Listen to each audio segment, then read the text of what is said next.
Hi, I'm Brad Kraft. I'm a bookseller here at University Bookstore, and I wanted to make a few recommendations. And today I wanted to talk about anthologies. Now, I love anthologies, and there are two kinds basically. There's the anthology of a single author, which collects up all the best bits. And while I was gone, Yale University did one of my favorite people. It's huge. Look at that. Look at that. Samuel Johnson, Selected Works.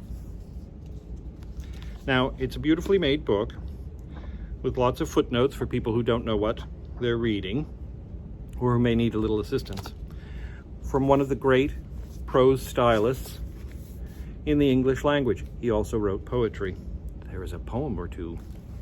Anyway, if you don't know Samuel Johnson, it's a lovely place to start. There's plenty there. Now, it is the size of a family Bible, so you probably need a table. And there is Johnson available in other formats. Sadly, mostly what you find when you go into a bookstore is his novel. Not where I would start. You're better off with essays. Anyway, still, an important writer in a lovely big fat new book from Yale. Then we have another kind of anthology. And here I want to make note of a problem with anthologies, at least for someone like me, which is you read some delightful bit, some essay or excerpt, and then it sends you down a path, pursuing someone you didn't know until you met them in the anthology. More anon. Meanwhile, I wanted to mention from Oxford, our friends at Oxford, the Oxford Book of Theatrical Anecdotes. Look at that.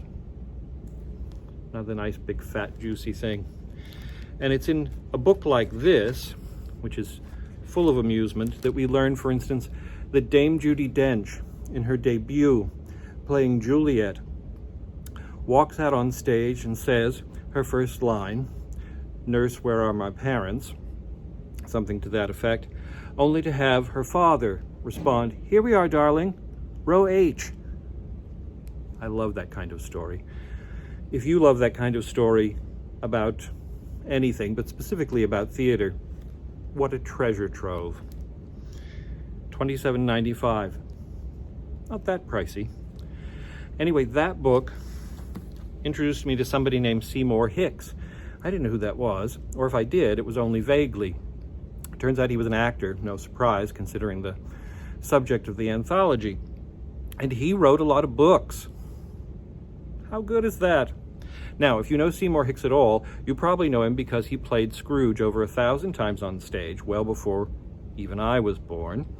But he also did it on film twice, once in a silent film and once in a film, a talkie, that's a very abbreviated version of the story, but justly famous, and he does play on television once in a while.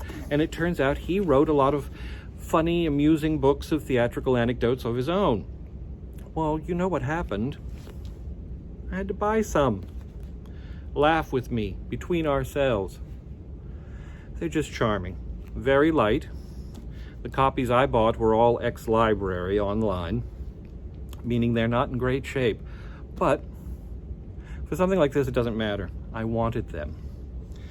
And then there's the really dangerous sort of anthology from somebody I already like, the essayist Philip Lopate. The new one is called The Glorious American Essay, 100 Essays from Colonial Times to the Present. And it's from Pantheon. Again, one wants an anthology to be pretty substantial. And it's purdy. So, and in this, I discovered all sorts of people I did not know.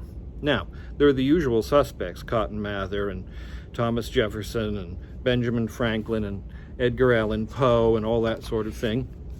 And quite often the selections are interesting. There was actually something in here that I don't know that I would ever have come across otherwise, by Norman Mailer, of all people, called The Homosexual Villain. it was really quite good, and not at all what I expected from Norman. That's what anthologies can do. They can also lead you down the merry path, as I mentioned with the last one. Now, I didn't bring them all, but just to give you some suggestion of what I did, I had to find more. This anthology introduced me to women that I didn't know before, and women essayists. So I had to find them.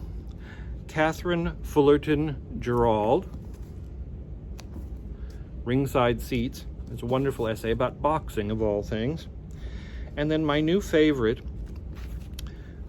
wrote an essay in there about a cat that she met in the grocery store, the corner store.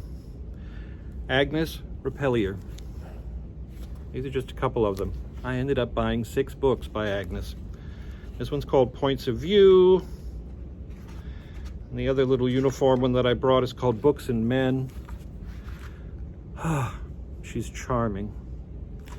Very erudite, very witty. Dear. That's the trouble with anthologies, is it makes you want to read more by the people you meet in them. But it's not an altogether bad thing. After all, what's better than yet more books? Now, the anthologies are all new and available here at the bookstore. The old books, you'll have to find on your own. Part of the fun. Anyway, pick up an anthology and see if you don't meet people you're going to grow to love. It's what they're there for. Thanks.